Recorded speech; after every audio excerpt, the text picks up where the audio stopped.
Do you think that most millennials in your generation here in the United States are as oblivious to the potential for government to turn these tools of biometrics and databases against us as citizens, as it seems from what I'm reading from young people across the country, around the world anyways, it seems to be what they're saying in China and Russia?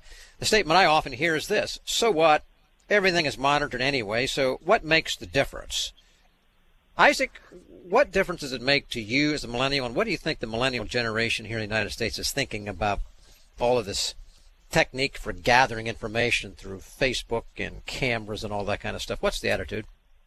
Well, Sam, I think you hit the nail right on the head there. I mean, I've heard a lot of folks my age, and especially younger millennials and Generation Z, with that "so what" kind of attitude. And I find it interesting that just in my experience, I mean, just speaking anecdotally, that as a social worker, I noticed that the people who were in the system, so to speak, a lot of them were poor or had developmental disabilities, were almost trained to have no expectation for privacy. And that's what Mark talked about at the very beginning, that expectation of privacy, and that as technology advances, it leads to less expectations of privacy.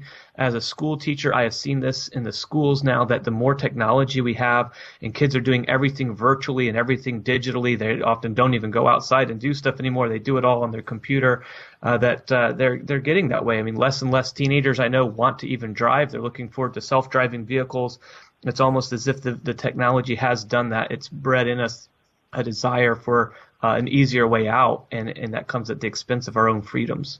It's interesting, Isaac, just a quick follow-up there. Unless a generation has actually lived through a dictatorial or totalitarian regime like the folks who came out of Hitler's Germany, where they had to show your papers, please, and they were so followed, those folks have a real fear because they've seen it. I think we've developed a generation, kind of like what you're talking about, who've never really seen that, and so they don't really fear it. That's kind of what you're saying.